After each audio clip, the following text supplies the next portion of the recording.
The jinxing powers are just unbelievable from this podcast. They're unreal.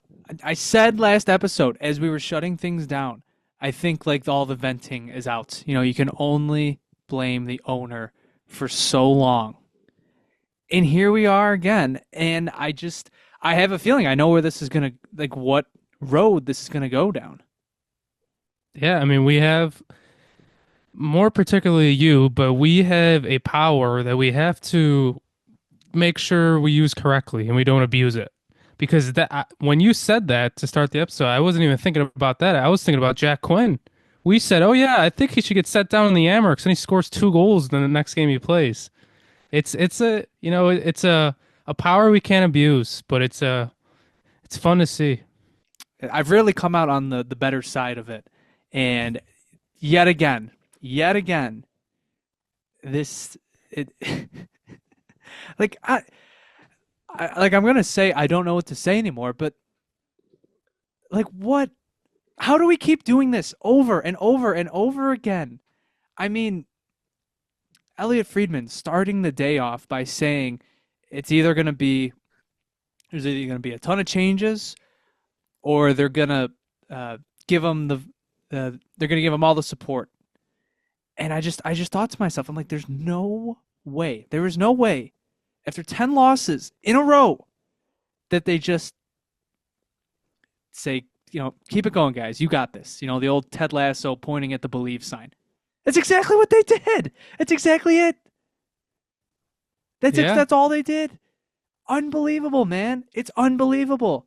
it's really not unbelievable. Like I think that's it the is. I thing. genuinely think it is. I mean, dude, I have never. It just like you would think that if you were a fan, like if you were the owner of a sports franchise and your team lost 10 straight, like any fan, like a true fan is conjuring an infinite amount of possibilities on how to change that roster. Why are we stuck with the one idiot who says we're going to be fine? 10 losses in a row, 13 going on 14 years of a playoff drought, and they think everything's fine. Or they don't think everything's fine, but they think they can pull it off. Mind you, 2 months ago, the GM was the most active GM in hockey, quote unquote. There still has not been a move. Like, what reason? How could you possibly be confident in that room? I just don't get it. I don't get it, man. They just needed a morale boost. That's all they needed.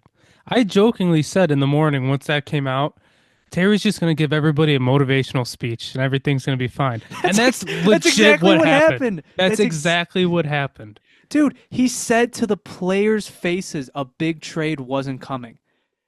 He literally laid out, nobody's coming to help you guys. Like, are you kidding me? The solutions are in this room.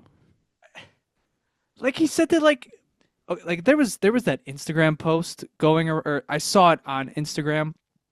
It was from some like general hockey account, and it was saying, I think it was quoting like Crosby or someone, or at least they use like a Crosby picture. But like players in the NHL, inevitably they have burner accounts. Like they're online, they're lurking around, they're reading a lot of this. Like how many of them do you think were sitting in that room just like thinking about like what they've seen the past few months on like Sabres Twitter whenever they maybe log on to it, and like watching this billionaire owner come and say to them that no help is on the way.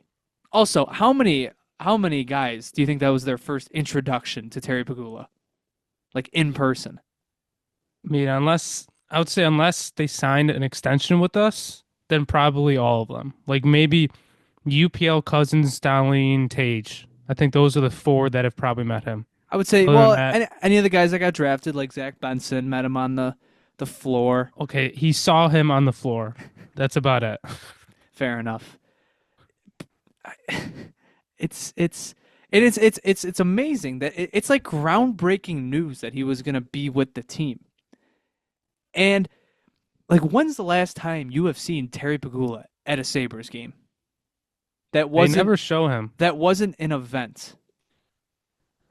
I know I, maybe he's there because like yeah, I think he's there. the They two just of never us like show we him. a few years ago we ran into Kim Pegula at the home opener and they weren't like they didn't like announce them there. So maybe they're there more often. I, there's a reason they don't show them on camera very often.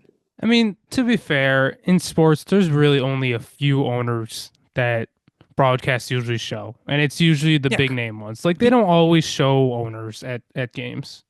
Rarely show owners at games, to be honest. So unless you're Jerry Jones, like in his defense, I'm sure he is at some games, but the fact that you see him around the Bills a lot more, and you don't see him around the Sabres at all. I mean, I think that says a lot. do you remember? There was one game he was at last year, and I think it might have been the Skinner 1000th game when they celebrated it. So maybe that's why he was in town. But you know why I also remember that? Because the next day, Stephon Diggs was traded. It was the only Mm. reason he was at KeyBank Center. Like Yeah. this guy shows up for more away games, supposedly, than home. Like he doesn't want. Like he just doesn't care, man. He does not like. I mean, there's no better encapsulation than watching, frankly, right now, the best player in football light up arguably the best team in football. And the same night, the other franchise is losing 10 straight. But like, do you think he watched a second of that game? Absolutely not. No. I was listening to the Overdrive, the Leafs guys, and they said that like Marty Biron was joking about like he wished he was at home watching the Bills. I can't blame him. He got It's dragged to do the broadcast too. it's oh my, I can't believe that like we've just sunk even for like we finally got something like though Terry Pegula is showing his face with the team. It was like a big thing. You know, he didn't just meet with the players; he met with hockey ops, he met with everybody, and it's just the most hilarious outcome. What do you think the odds are that he brought up the Bills during each of his speeches to everybody? It's like minus 10,000, dude. Like, there's no way he didn't bring them up at least once. Like, let me tell you, like, did you see those guys last night? They were unbelievable. That could be you. That could be you guys. Like, what do you even think? Like, we were joking about this. It was your last episode or the episode before. Like, a part of me understands why he doesn't like meet with the media because, you know, you think about that introductory press conference for Lindy Ruff. It was horrible. He was rambling like when Pugula was on the mic. He was just all over the place. I can't imagine what him in front of 23 hockey players look like. What he Young said to hockey them. players too. Yeah, I mean, come You on, have dude. literal like 21-year-olds, 19-year-old. Like I cannot imagine some of these guys listening to a billionaire owner who's well beyond his years and Hasn't had uh any success whatsoever. Like no. they're probably, you know, these guys they're getting booed on a nightly basis. Their names are in trade rumors, and the owners coming into the locker room saying, "You guys got this. We're not, you know, no help's coming. You guys got this. You don't need it." Like, unbelievable, man. Unfriggin' believable. I just, I'll say, I think we have to reserve judgment until the next game because who knows? Maybe Terry gives great And motivational you speeches. you watch, you know, they're playing the Canadians. Usually much like how the Canadians do well in KeyBank Center, the Sabres do really well at the Bell Center, at least in recent memory. They'll probably watch them have like a huge like 7-1 win. Everybody's feeling good. And then guess what? You go home on Friday and the ratio of Leaf fans to Buffalo fans, it might be the greatest in Sabres history. And like we say that every year, but like this could be it. Morale has never been worse. The team has never been more irrelevant. And you know, tickets are gonna be expensive. And it's just you're I'm already warning that Friday is just gonna be an embarrassment. And guess what? They're on national television. Or at least they're on ESPN Plus. It's embarrassing, man. It's an absolute embarrassment. And maybe some people are tuning in and they have no idea what the hell we're talking about. Um, Maybe we should give a proper introduction. And maybe we should introduce I ourselves. was gonna say, welcome back to another episode of the Sabre Roundtable. My name is Jonah, I'm JP. and as always, we will be talking to you about all things Buffalo Sabres hockey and even a little bit of the wider NHL. No Christian this time around. He currently resides in Disneyland. Thank God that he's the luckiest man on earth right now. Just cleansing himself with the palm. He was sending us pictures of palm Yeah, trees. you can't imagine how many palm trees jokes he has made every single day. This is an episode he would have loved, though. Oh my, Well, yeah. maybe not Well, have loved, but he would not have love. lost his He mind. he was bred for this, and I mean, He yeah. I sent mean, us he sent us a voice memo that we're not in the going to middle of air. Disney. In the while he's walking around Disney with kids around him, he dropped us a voice memo in our group chat, and yeah, he was fired up, dropping f bombs, going off. We will not air it, but with Christian knows what's going on, and he's fired up. Yeah, we're definitely gonna miss him for this episode, and that voice memo was short, sweet, to the point. But it's almost better left to the imagination. In any case, the Buffalo Sabres have lost 10 straight games. Since the last time we've recorded, they've lost two, which included a 4-2 loss to the Washington Capitals and a 5-3 loss versus the Toronto Maple Leafs. Do you want to know what those two games had in common? Two more leads blown after scoring first in both games, and also having a decent start and then just getting boat raced the rest of the game. Yep. I you already know the stat I'm about to say, so I can't ask you, but I went back and checked. In 7 of the 10 games during this losing streak, we have had a lead and we have blown it. And in most of those games, honestly, we've scored first. We've come out hot in a lot of these games, and it just amounts to nothing. Um, the amount of blown leads has just been incredible. I mean, the greatest of all, we had a 4-0 and blown goal lead in this 10 game winning streak. We should have known once that happened that things are going to spiral out of control. And Lindy Ruff just summing up this stretch as best as he could after the Toronto loss. He's almost at a loss for words. You got Lindy Ruff at a loss for words 3 months into his coaching tenure. Like, not even halfway through the season. No. No, what do we I don't even know. What are we at? Like 30, 30-ish games? 31, 32 maybe? 30. I don't know. Not even at the halfway. Not even into the new year. Un Unbelievable. It's frankly, this start could not have been well, I guess it's not even a start. Just like this season could not have gone worse, man. Could not have gone worse. And just the way that they have fallen off since the California sweep. I mean, this team is just I don't know. I want to call them dead inside. It's just I think they're just done. You know? I mean, 10 straight losses. 10 straight losses. I mean, it's not there's another jinx, right? What did I say? What did I say? I said they were too good to be bad. That they were going to be mediocre. And look, I part of that conversation was me throwing like a name like Rasmus Dahlin's name in the mix. He's been hurt, and you can friggin' tell they've lost what 7 of these games without him, 6 in a period, something like that. Mm-hmm. They were up 4-1 versus Colorado, lost that game once Dahlin left, and the rest is history. But they are bad. Like, they're bad, dude. The goaltending hasn't been good during this stretch. I guess I think their expected goals numbers have been better, but now they're not scoring. Tage Thompson doesn't look the same since coming back from his injury. Um, I mean, it was nice to see Jack Quinn get on the. It was really nice to see Jack Quinn get on the board with 2 goals in his return against Toronto. But nobody's playing their best hockey, and nothing. The power play still stinks. They had a power play goal though They last did have a game. power play goal. They did.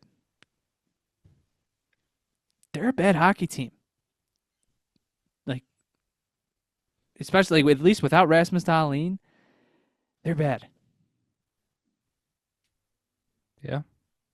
It's unfortunate that we have these jinxing abilities, yet usually this season, we've introduced a new segment. Well, it's not new. We had it last season, but we didn't do it as much. The This Team Stinks segment. And almost every time we've done it, we have jinxed the team. Okay. We talked about the Sharks when they couldn't win a single game to start the season. I They've think the been on next game fire. they They've been playing played, great. yeah, the next game they played, they won a game. I think we jinxed the Penguins, the Canadians. We could have jinxed the Sabres because they are this Oh, team they're stinks they're last jinx episode. proof. They Yeah, are they they are they jinx are jinx. proof. Yep, yep. There is no amount of dark magic that can turn them around. Nope. It's I don't know. It's truly incredible. They've lost an eighth of the games in one losing streak. Eighth of the games you play in one season in one losing streak. It's you just quite frankly you can't recover from this. Like it's impossible unless you go on a just as long winning streak, and I don't see that happening. The longest I believe the longest losing streak a team has ever had and to still make the playoffs that year is 8. And I believe that was the St. Louis Blues in the year they won the Stanley Cup. Um, but it you can't recover from this. It's gonna be tough. But then again, we're But still here's the not too thing: many you points still out. freaking can. The Yeah, East is so bad, it's so man. bad. It's You so still bad. can. Yep.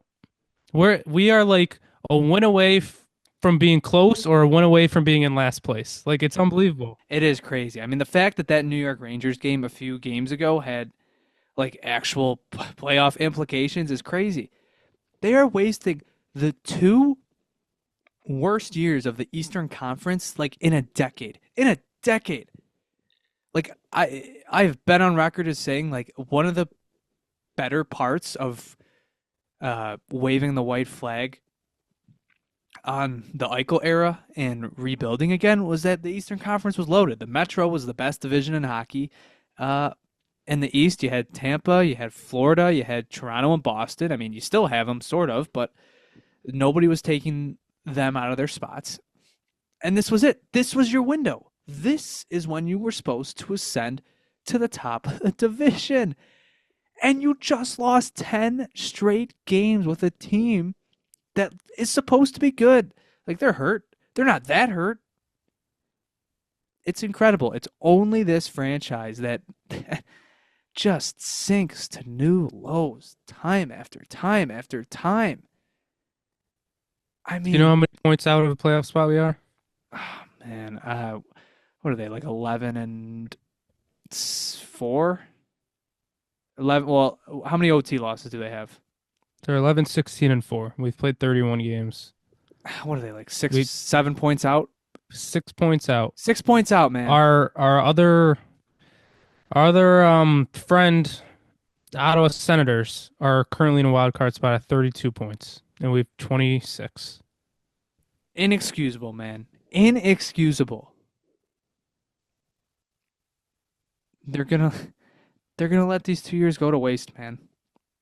It's and I'd accepted it, but they accepted it. They have accepted that they're going to miss again. I mean, come on. It's let's just get right into the other big news of the day. So, you knew today was going to be a big day. You knew Monday was going to be something because they've lost 10 straight. They're the talk of the town, and for all the wrong reasons. And 32 Thoughts was dropping the next day, like it always does on Mondays. And Friedman leads the friggin' episode with the Sabres, which is always, you just know it's going to be the juiciest amount of content. And starts the day by saying Terry Pegula was going to be traveling to Montreal to meet with the team. And as I talked about in the opening, it was either he thought it was either going to be he was either going to make major changes or he was going to make almost no changes. Which path do you think he chose? I mean, you know the answer, but which It's path do you think he chose? the one which will cost the least amount of money. Ding, ding, ding. Can I ask you something? So like it's confirmed, right? They have an internal cap. Like this isn't even a debate anymore, right?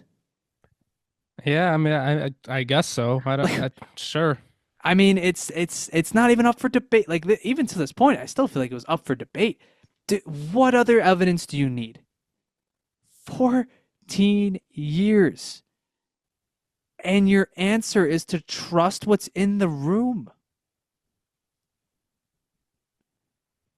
They're just a loser organization from the top down, just bleeding, seeping its way into the management, hockey ops, the coaching staff, and the roster. They are a rotten organization from the top down when the guy who nobody has seen in forever has not dropped any money on this team in at least 5 years since the He got 2020 season, a jumbotron and a roof. So watch what you're saying.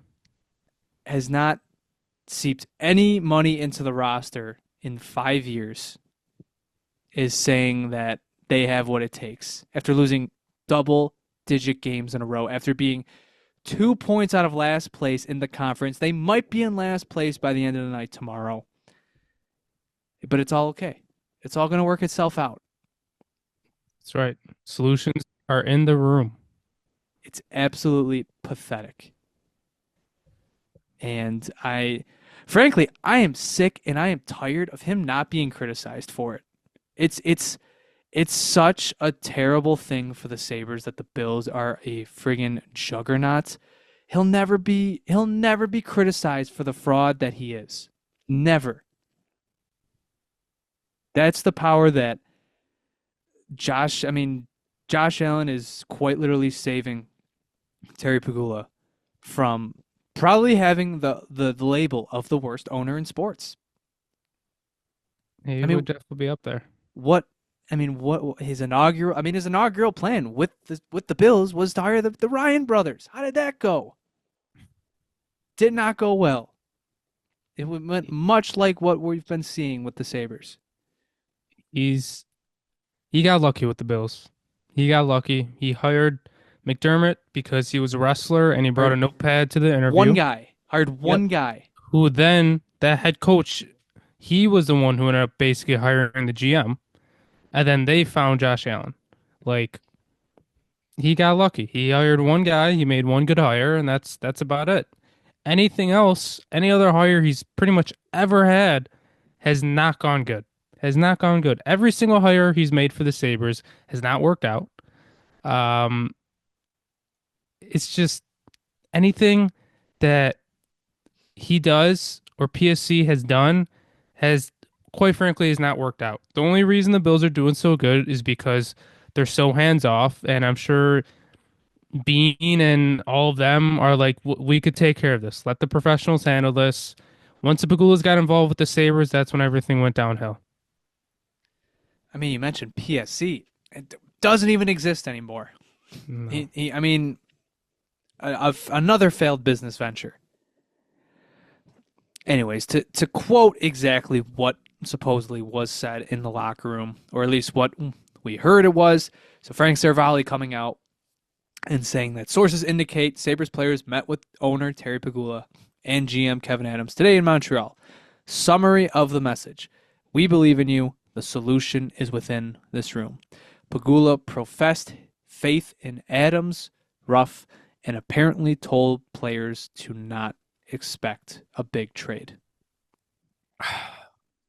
I don't want to defend him. I don't want to defend him. But what? To be fair, what else is he supposed to say? Now, the big trade thing. Okay, that you probably should not say. Like, why would you tell your players there's no help coming? That is stupid. He doesn't have to meet with them. He didn't have to What? meet with the like. What does meeting with the What? players even do? You I either agree with. tell them I that you agree. believe in them, or I mean, do you think those guys are walking into tomorrow more like enthused about the game? We'll find out. does I he don't know. think? Maybe it was a great speech. Does he Maybe think? Elliot Freeman's downplaying it. Does he? I hope they had like. I hope they were like, oh, this is gonna make a great embedded episode. They had like the I whole was camera crew I in there. was just gonna say, like, if we were having a good season and Terry Pegula spoke to the team, you know that would be on camera. Oh, But this is 100%. not. I wouldn't be surprised if this was like still kind of on camera. Like, like when we signed Taylor Hall, the camera wasn't on Kevin Adams, but they still had a mic on him, which Terry Pegula say, if we sign him, we're not making the playoffs, we're winning the Stanley Cup. Um, I wouldn't be surprised if they still had that because if we make some sort of miraculous comeback and we somehow at least get close to the playoffs or even make the playoffs, I guarantee there will be audio of that meeting coming out. Oh yeah, it's gonna be DVD The material. the turning point of this season. That's what they would label it. But hey, maybe it will. Who knows? We have no idea right now. It could happen. He probably thought like, this is probably so cool for them. I'm the hot shot that owns the Bills. I got all this championship caliber pedigree with me. And he probably walked into that room and was wondering why he didn't get a standing ovation. So supposedly, and this was according, we got more insight from Chad DeDominicis of Expected Buffalo, and he flew to Montreal to meet with the team this morning, and their discussions took place over roughly a 2 hour period. 1 hour he was with Hockey Ops, and the second hour he was with the team. Now, as JP was saying, sure, what else is he supposed to say when he goes in that locker room? No matter what, he's going in there and he's not, he's not going to start, he's not going to start yelling at them, screaming at them, why are you guys so shit? You guys are wasting my money. But I guess the one like silver lining is that, and it's not even a silver lining, but it's just Chad essentially saying that, if things continue to not be good, they'll start maybe making changes in January. That's what we have to look forward to. Okay, so we'll be close to how many games did it take to fire Kruger? 18. And I remember the tweet. I thought we. Oh, it was 13. 13. I was gonna 13. say It was okay, 13 so games. We got to get to at least 13 before we can consider something.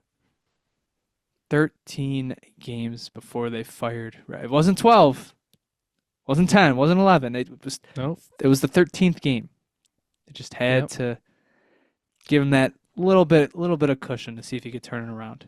And I do also wonder, with him flying there, I know Mike Harrington's tweet was going around on him saying that Pegula usually goes to the Montreal games. I mean, it's Montreal. It's kind of a hockey heaven. What if he was just going there, no matter what, like just to watch the game, but then, the PR team leaked it that, oh, he's flying there to talk with the team and to, he wasn't planning on going, but now he's going to talk to the team when he might have planned on going there anyway. And it could have been, no story and just, oh, he's talking to the team. But now they have to make him look like, he's going out of his way. And he's not going to watch his team. He's going out of his way to talk to the team. Yep, he's look at him taking charge, taking action, taking initiative, and trying to turn this ship around. Yep. What a shit show. The closing words of Chad's article: the purpose of these meetings was to put pressure on the hockey operations staff and players. Essentially, you've been warned, and the next move is to make changes sooner rather than later. So, maybe changes are on the way, but do you remember what I was saying? Man, I actually don't. I don't even remember when I said it. But do you remember when I said that, every time every time within this organization, it always has to get unbearably bad before they make that uh, before they decided to change things up. Like it didn't, we were just joking. It didn't take 10, 11, 12. It took 13 games to fire Ralph Kruger. And last season with Granato, it didn't take 9-4 loss at home. They waited till the end of the season to finally, uh, you know, cut ties. It's every time they have to wait and just wait it out, see how bad it gets, and then course correct. Never ahead of the curve, never the forward thinkers. And it's not even forward thinking now. It's like, it's the most rational thing to change some 10 losses in a row. Still nothing has been changed. Unless you count sending Devin Levi down, which, I mean, we haven't even touched on that. What the hell was that all? Why was he up with the team against Toronto? It's a must-win game. You, I mean, no, like, it's not like Reimer's like fighting injury. Like, it's the same thing they did last year, and it didn't result in any wins last year. If you can't trust James Reimer in a revenge game against his old team on the second half of a back-to-back, which is like what he's here to do, why did you even claim him again? it is weird because Levi has been playing really good down with the Amerks. I think we said he's 7-1-1. And like, you can make the argument he's the second best goalie in our organization, but like just leave him down there. Don't touch him. Like this team's on a 10-game losing streak. Why are you gonna throw him into that? I I most of the time, like, if we weren't on a 10-game losing streak and we were just, being our average 500 selves, I wouldn't think too much of it because he probably does give us a better chance to win than James Reimer. But in the middle of a 10-game losing streak after your top prospect goalie is going off down in the Amerks, you're going to call him up and throw him out of this? It's just weird. It's just a weird call. And it wouldn't prove to help them at all. I mean, well, I shouldn't say that. I mean, he played good. I think he let in 4 goals. I think the post game chart said the Leafs generated like 5 expected goals. So he played fine. Just another, just like okay decision. Like okay, I guess I understand why you're doing it, but still not very. It's not a very positive indication of like your roster building.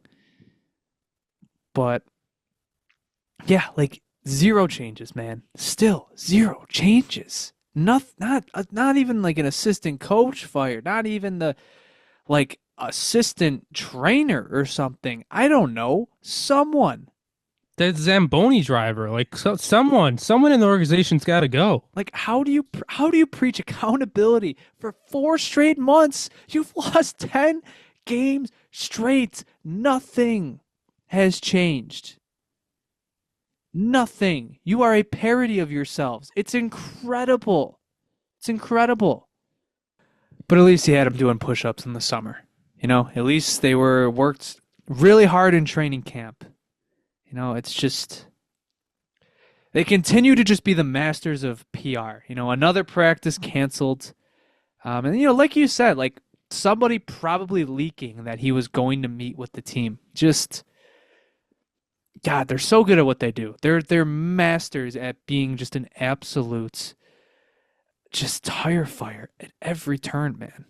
I do wonder, I believe someone pointed out that the last few times that he has met with the team or requested a meeting with Kevin, changes have happened like a few days away. Like I believe he met with the team and then Kruger was fired. I mean, that was a 13-game losing streak, so I'm not going to set a high bar there. And I believe he met with Kevin. And then that's when Donnie Granado was fired 2 days later. Once again, not setting a high bar. He had a terrible season. But I do wonder if, changes aren't going to happen today or tomorrow since they have a game tomorrow. And, They were all together today. I know they canceled practice, but they did just have a back-to-back. Like, I don't think canceling practice is really that big of a deal. But they do have 2 days off between the next game. You know, if they lose another game to the Canadians and they're in last place in the Eastern Conference, I do wonder if that's when maybe they'll make some sort of change. So they have a little more time to adjust to the change. They'll be back in Buffalo. They're not going to be in Montreal when they're firing a GM or something. So I do wonder that. Um, I'm not. I wasn't expecting Terry Pegula to go in there, fire someone, and then just walk out. Like, I wasn't expecting that. I wasn't expecting what he said to come out about not making big trades or him just basically having a motivational speech. But I do wonder, like, if after the meeting, he probably had more talks with other people after his, big meetings. I wonder if changes will happen after tomorrow's game, whether it's Wednesday morning or if it's tomorrow night once they blow another lead to the Canadians. I do wonder if something will actually change. But once again, like I said the other two times, it's not a high bar to set. There'll be What 11 games lost in a row. wouldn't that be like that would be the ultimate Pagula, the wave of confidence, like it's notorious. You were talking about it, how every time, well, you were talking about how like when Terry meets with somebody, something happens. How about when they give somebody a sign of confidence? Like the infamous Kim Pagula, Jason is going to be our GM next season. 2 weeks later, he gets fired. That would be the most Terry Pagula scenario. They lose to Montreal, and 2 days after giving them the sign of confidence, he just starts ripping the organization apart from its roots. Yep. I'll ask. Here's another question: what do you root for now? What do you mean? How do you approach the rest of this season? How, like, I am so desperate for something to change. And I know that the only thing that something changes is if they keep losing. I don't have it in me to root for them or root against them anymore. I've done it too many times. Like once the 17-18 ship had sailed, rooted for them to tank so they could get Darlene.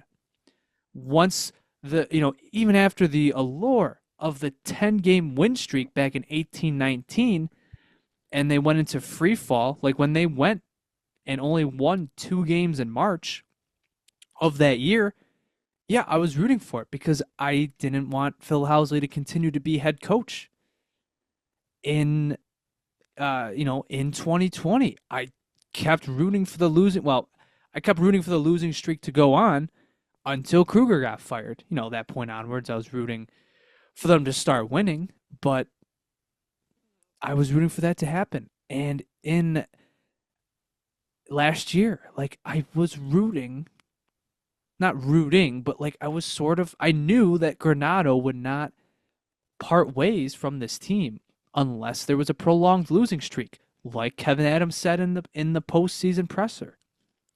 I don't have that in me anymore, man. I don't. And that is such a frustrating place to be in because it's either they keep losing and you get the changes you want, or they win, like start winning, but like we know they're not going to claw out of this. They have to play at like a 110-point pace the rest of the season to get into maybe even sniff the playoffs. But if they do that, then it's like Terry Pegula is rewarded once again, like he was in once when 22-23 wrapped up, and he realized, hey, I mean, I can maybe put a playoff roster together by saving money. And like if that happened again, if they got close, if they even got in, and I would have freaking love if they got in, but if they still got in without another dime being spent on them, it's almost a part of me is almost, or at least if they do better, like if they still finish the season with a winning record without spending money. It's like it is such a tough place to be in mentally because you're being pulled in both directions. I don't Most know, where are you at with that? it's tough. I mean, it's you're not supposed to cheer for the team you love to lose ever. And, you know, I know not all Sabres fans have done this. I know all Sabres fans aren't a fan of the tank, but sometimes you just gotta be realistic and it's sometimes it's what's best for the organization. Especially if they're not going to save themselves by making moves. Um, it's tough because I also feel like, the Bills drought was broken in insane fashion. They Andy Dalton bailed them out. Like whenever we do break the drought, even if it's not this year, it's gonna happen in some crazy circumstances. And I'm I'm expecting them to be crazy circumstances. So I also wouldn't be surprised if somehow we clawed our way back into this and we miraculously made the playoffs with a 10 game losing streak. Like that's why I can't give up. Okay, I'm not saying you're giving up, but I know what you're thinking. More losses will lead to more change, and I agree with that. I can't do that right now. Well, I just I I'm said the same thing. I'm still like even throughout this streak, there was no point during this stretch where I'm like rooting for them to lose. Like I just I can't do because this team is supposed to win. Like there's no like inherently like this team should not lose 10 straight games. Like that's a really you know, Sherlock Holmes over here. That's a really worrying thing that they've lost 10 straight. Like cuz I really believed they were going to be mediocre. And at least I could sulk in that, they're mediocre if they spent a little bit more, got a little bit more aggressive, then, they would be a playoff team. Like you're once again, like you're at the 17-18 Sabres dilemma again, where it's like, you have uh Eichel Reinhardt in their third seasons, O'Reilly's still in the prime of his career. Evander Kane had his best season as a Sabre. Of course that team still stunk, and it's still not even close to like where the Sabres are at now, at least currently. And if they keep losing, who knows? But it you're in that sort of same space where you're 3 years into trying to win, and it's still all going so south that it's like not just one or two changes are gonna make a huge difference. From how it looks right now, maybe they do end up being mediocre again by the end of the season. And like JP said, maybe they go on that historic run. I don't even know if that's ever been done before. Lose 10 games in a row and make the playoffs. I No, mean, it hasn't been. Like what I said it earlier, I think the Blues was the longest one with eight game losing streak. yeah, I remember during 2018-19, the Sabres were the second team to win 10 straight and miss the playoffs. Luckily, they were not the first. It was like, I think the 2015 Philadelphia Flyers did it. But yeah, I mean, it would be miraculous and it would be awesome. But I don't know, man. It's really, it, it's insane that all they got was the stamp of approval today, the vote of confidence. We're basically watching, the downfall of this core. Like you said, the 2017-2018 season. These last few years, I mean, mainly because of the 22-23 season, we all fell in love with this team. We fell in love with these players. Um, and realistically, if things don't get better, there's going to be a lot of changes, and we're going to say goodbye to some of these players, and it's tough to go through that again. I mean, I, I was a huge fan of Cousins and Quinn coming in this season. Now it's hard to see a future of them on this team. It's Dylan Cousins' days just seem numbered, man. They just do. I mean, you have to make a big switch, if the season continues the way it's going. And he's like the guy that is, I mean, he's being thrown in as the made trade piece in a hypothetical Elias Pettersson trade. I mean, like it or not, like this guy has value. And, I know we touched on it a little bit last week before, like we just kind of nonchalantly talked about it last episode. And then I think it was like the next day it came out that Friedman said teams were circling like vultures on him. It's, yeah, I mean, it's just that big trade it's coming. And it's scary because, yeah, I mean, there's going to be a lot of more conversations about this. There's going to be a lot more nuance to the conversation, but yeah, like of course you have to be nervous that Dylan Cousins is going to figure out somewhere. It would be weird if he didn't. It would be weird if this super young, promising center that scored 30 goals as a 22-year-old never figured it out again. But at the same time, I mean, you can't be the I want big changes and then, well, not that disappointing player forever. You can't do that on a continuous basis. I know I'm kind of going off on a side tangent here, but it's that reality. Like we're approaching these uncomfortable conversations. You know what's really ironic is beginning of the season, we all heard that Adams was the most active GM out there. And remember which players teams were calling about? It was I think Bowen Byram was like the first name. It was Byram and Cousins teams were calling about. And we were honestly, most Sabres fans were basically laughing at it. And it's come to fruition.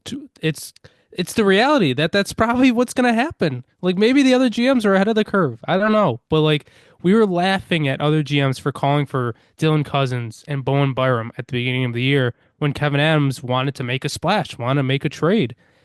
And now reality's set in for all of us, and that's most realistically that's what's going to happen. I mean, it even just came out today that Bowen Byram envisions himself as a number one defenseman on another team, which I'm sure every single freaking defenseman in the league envisions himself as that. But he's saying that in a contract year on this team in the midst of a 10-game losing streak. Like it doesn't sound like he wants to be here. And I don't blame him. I can't blame him for not wanting to be here. But it sounds like there's another guy who's been good for us, who's probably not going to be here next year. And realistically, if he's not going to well, he's an RFA, but if he doesn't want to come back, you might have to trade him at the deadline, even though we just traded for him last year. It's just really ironic that the two players that we were laughing at GMs for asking for are now the two players might most likely be tradable. And guess what? They're only the start. A team who I can only presume was the New York Rangers called about Owen Power. And I can only imagine until this summer when the Thompson and the Dahlin, whispers begin. Both those players will be on the Sabres roster next year. I'm fairly confident. But and Owen Power too. But like this is how it starts. There's other players like Tuck, I think, could be thrown into it. He's towards the end Tuck, of the deal, isn't he? I mean, what team wouldn't love a fringe first line winger making $4.75 million per season? I mean, that's crazy value for a guy who has playoff pedigree, even though, hasn't been here. But he's the guy every team wants. I mean, it's just going to be another like fire sale type of summer in terms of like they're not going to actually fire sale. Okay, the goal will be to make the team better, but you're just going to hear it over and over and over and over again with every single player. And this is what they've done to themselves, and it's just yeah, it's scary because now you really feel stuck. This team, like, let me ask you this. Even with the roster built, with a healthy Dahlin, is this team better than the roster last year? Yeah, I would say so. Yeah. But even if you said no, like you had to stop to think about it. They're in like the same tier of like roster on paper. So the fact that they're doing so much worse, even than last year's team, it's incredibly worrying. Like they regressed and you feel stuck. You don't know where to go, right? Like you have to make a big play now. Last year was okay. Like we just got to make some tweaks, get a new coach, revamp the bottom six. You wanted to do more, but obviously that didn't happen. But the path to making the team better seemed clear. The path to get better from here, you don't know what the hell it is. You have no clue what it's going to take to make this team better. Because now it's your second line center is truly like it's in flux. You don't know who. I mean, you want it to be Dylan Cousins, but you don't. It's not him right now. And Jack Quinn was supposed to be like Alex Tuck, and like he's gotten flack this season. He was never supposed to be the first line right winger of this team when it was supposed to win. He was always the bridge guy. And he ascended to a new level of play once he got here because bigger role, more opportunity, and the production's increased. But he was never supposed to be the guy. And year in and year out, he has been the top line right wing with Tage Thompson. You are just in a perpetual state of flux. You have no idea where to go. You don't have no clue what the right path is. You have so many options, and any one of them can burn you. And you have to do it with a hand tied behind your back because, once again, the goddamn owner will not spend money. I think it's incredible that you can make the argument that Kevin Adams did upgrade this team this offseason. I mean, think about the player that everybody has talked the most about and how everybody's saying it's the best signing in Sabres history. Jason Zucker, and the Ryan McLeod trade has worked out pretty good. He's quieted off a little, but he's Kevin Adams did make improvements to this roster, and we've looked worse. It hasn't mattered. I mean, Jason Zucker has been freaking awesome, and it's not going to matter. Like, 5 years down the road, if this season does just end up going to complete shits, everybody's going to be talking about, we made this amazing signing for Jason Zucker and it did absolutely nothing. The best signing, best free agent signing in Sabres history. It didn't even matter because we ended up being 20 points out of a playoff spot. Like, that's what it's looking like. It's so weird how it really doesn't make sense how we were 1 point out of a playoff spot, and arguably the team has barely changed and arguably gotten a little bit better with additions of Zucker, McLeod, Greenway playing better, and we've gotten worse each year. It it baffles me. It doesn't make any sense. But it's only the Sabres. Only the Sabres could pull that off. And they traded for Bowen Byram too. Like they made a legit trade for a top two pair defenseman, and it hasn't amounted to anything. Man, December 16th. And this is where we're at. We this season we still have 4 months of this season left. I can't, dude. In all of my years, and like I'm a young man. I have not had a ton. I have not had decades and decades of watching the Sabres, but like I've watched a lot of Sabres hockey in my life. I can recall, like in the last 14 years alone, there has been one season that I have called fun. It was 22-20. Every other season is miserable. Like it's not just disappointing, frustrating, like it's always miserable. It's always you're laughed at by just every national outlet and just from every direction, and I'm just so tired, and there's just no end in sight right now. And you have an organization who is perfectly okay with it. I can't even talk about the fact that Bowen, Byram, and Cousins were thrown into a Pedersen trade hypothetical. The fourth period said that the Sabres checked in on Pedersen before he signed the contract last year. Like, that's what I should be talking about. But no. But no. All right. Last thing, JP, what's your concernometer this week? Well, last week, as a lot of people saw, I had a one because, I had my theory, I had my bit. It did not work out, unfortunately. But, if we end up making the playoffs, I will come back to that and show everybody that I was ahead of the curve. So that night, I tweeted out, yeah, I'm at a 10. But then, a good friend of ours, on Twitter, he's the Bowen Byram fan account, he said, every team has had a single digit losing streak this season, which is a great point. I was like, you know what? That's a good point. My concern meter is back down to a one because no one has hit double digits this year. But then last night once again ruined that. So I don't know how he couldn't be at a 10. I think every single fan, every single even people who don't follow the Sabres would be like, "Oh, I am concerned for that team." It is a 10. It's I I don't have any other like positive bits or excuses or whatever you want to say or sticking up for Terry Pegula, Jerry Pegula, some people are calling me now. Um I got nothing else to say. Like it's a 10. It's a 10. I can't come up with any other bits right now. Oh, that Jerry Pegula comment. That's so funny. That's so good. It was really good.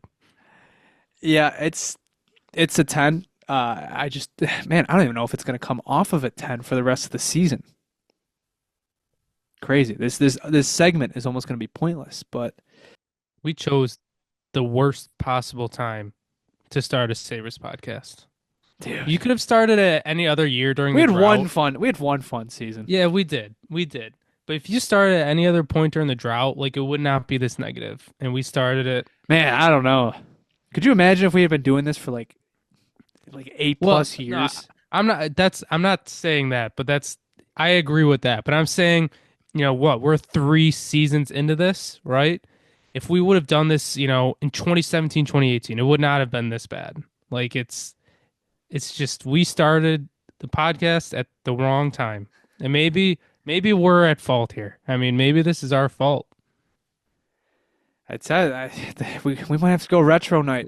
We switched, yeah, we switched the name. Switch back to the Royal Report. Yeah.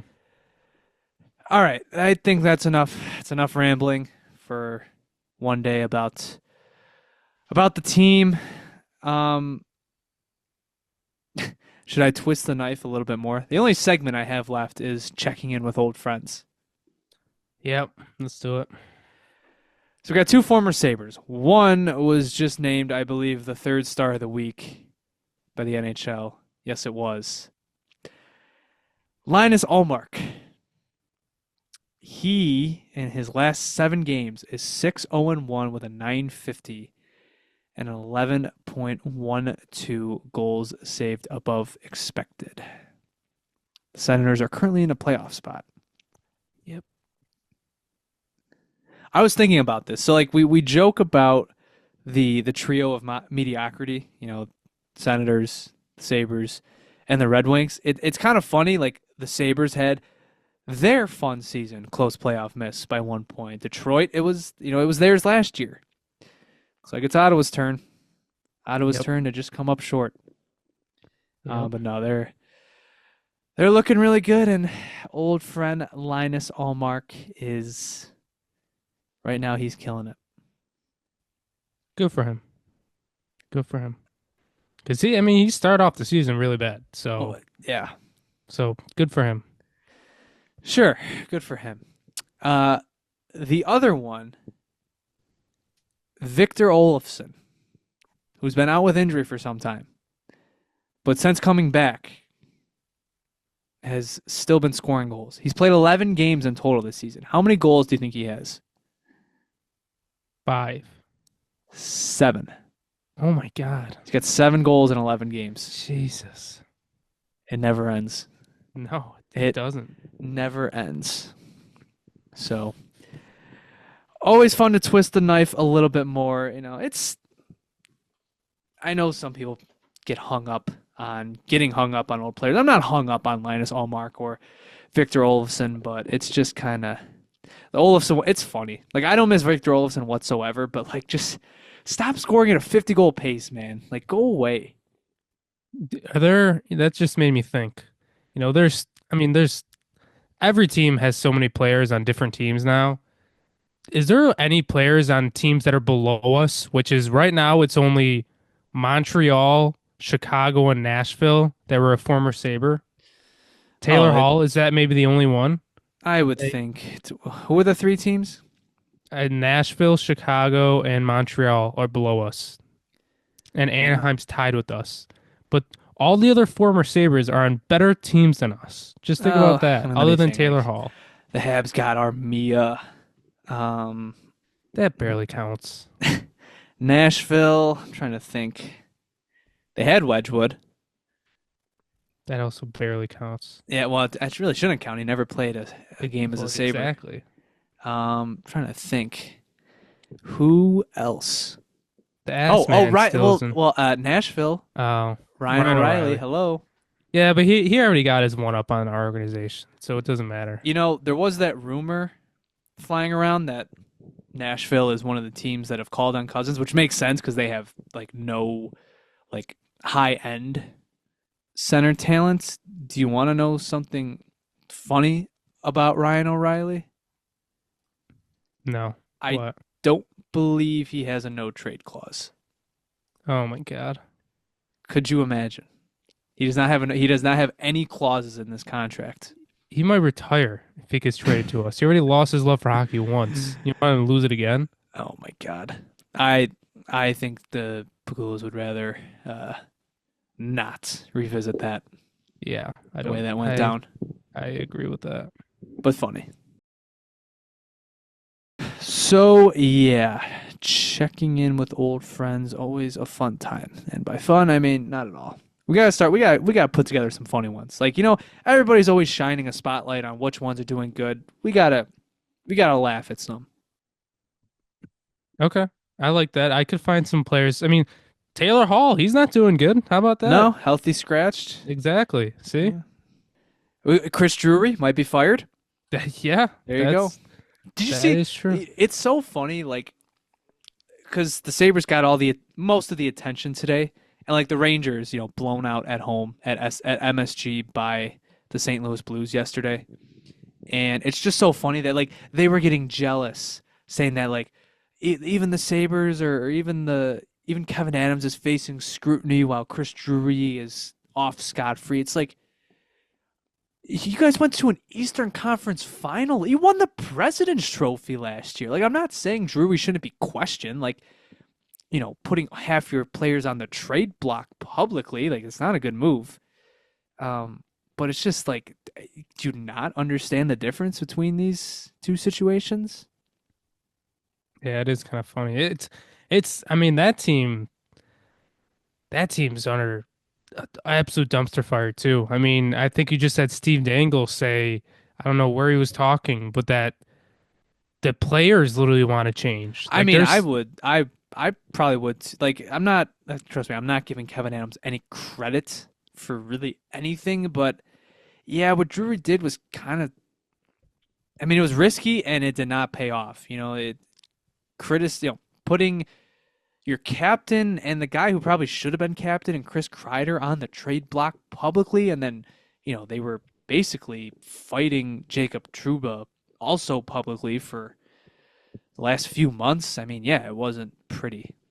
yeah, here's the quote I saw on Twitter. There was a players only meeting and it was not to discuss Peter Laviolette. That relationship is fine. Their main gripe is with Chris Drury. They want him either to change his ways or be gone. At least you don't have like Sabres players talking about that. Like that's really bad. The players basically calling out the GM. Do you? There was that video of the Sabres players after the team meeting with Pegula. Like they were out in the hallway and it was like super like they were talking like in a very it sounded upbeat. Do you take issue with that? No.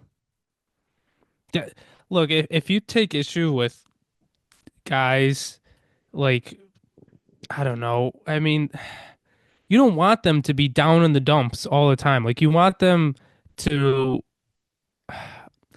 it's I can't have a short memory because this has been a 10 game losing streak. It's not a short losing streak, but you still want them to be upbeat and positive and hopeful. Like you don't want them to be negative and down in the dumps and depressed. Like that's not going to lead to anything good. I mean, Yeah, you could be I'm angry and you could still be angry. Like that's fine, but like you don't want them to be depressed. So I was yeah. fine with that. Like this team is close. Like they all like each other. They all have their backs for each other, but I don't take issue with that. No, I don't either. I just know people are going to, and right now I'm like, look, they've lost 10 straight, and it's like you don't. The last thing you want is like the room, the one thing that you could probably, like I said, I really don't want to compliment Adams too much in an episode like this, but like they've built a decent, I can't call it culture, but like atmosphere. It's you can't have guys down in the dumps constantly like miserable. It's it's a recipe for disaster for a franchise that already has trouble attracting players, and if like word gets out like it did during the Eichel era, it's not going to spell uh, good things for the future. So I don't know. I know people are going to take issue with it, um, and I get it. It's not the greatest look, but you just got to be, in my mind, a little bit realistic about it and realize that it's important to keep it a little light. Yeah, exactly. We kind of diverged from the Rangers for a second. So Chris Drury, if he gets fired, would you do it? No, You wouldn't. no, You no. wouldn't. You wouldn't hire him in any capacity. Why would anybody hire him after what just happened? I'm not saying like, He eventually he might built get another. he built some successful teams. I it honestly it's hard to say it doesn't matter to me. He's built some successful teams, but I think he's just treated this whole thing absolutely pitiful, and it's I can't imagine any players would be happy to play for him. Yeah, I'm open to it because it would be an experienced GM, one who's had a little bit of success. But It would yeah, just I be mean, another he's nostalgic hire. Like no, I know, but you're at the place like who's like what respected or like what tenured GM is going to come here at this point. there's no tenured GM. Like the only one that actually makes sense, and he doesn't have any GM experience, but he's been in the front office of organizations for 2 decades now, and he's been an assistant GM for 2 decades now. Like Jason Carmanos it will be the future GM of this team if Kevin Adams gets fired. It's not going to be Chris Drury. I'm not saying it would be Chris Drew. I was just floating No, the idea out there. yeah, I know what you're saying, but it's like I can't imagine Yeah, any teams would hire him right now, at least. yeah. Maybe in a few I years, just I just wonder, but if he ever was just, he got the Lindy connection. Just, like, hey, like maybe I can, if I can, maybe he likes the challenge. I don't know. They probably would lose Carmanos and they would lose somebody. Just floating it out there since it might be a real possibility. All right. I think that that's going to do it for this one. Thank you very much for listening. If you want to follow us on Twitter, you can follow us at the Sabre Report. Also on Instagram, TikTok, and Bluesky at the Sabre Report. If you listen to this on YouTube, thank you very much for listening. Be sure to like, share, and subscribe. If you want updates of the pod, be sure to follow us on Twitter at Sabre Report Pod. Absolutely monster win for the Bills yesterday against the Detroit Lions. Stay tuned for our friends over at the Buffalo Sports Talk podcast to release their recap and analysis of that game, and also their preview heading into next week against I don't even know, who do they play. Patriots, Jets, Patriots last 3 games. Okay, is the next week Patriots game that got flexed? Mm-hmm. Yep. Yeah, Flex to 4:30. there you go. But other than that, we will probably talk to you guys Thursday. Mm, it'll only be one game. Yeah, but one game, I don't know. Like I said, trying to get back on our schedule here, and I don't know. We'll see. In any case, we'll talk to you guys sometime in the near future. Thank you very much for listening. And as always, go Sabres. Go Sabres.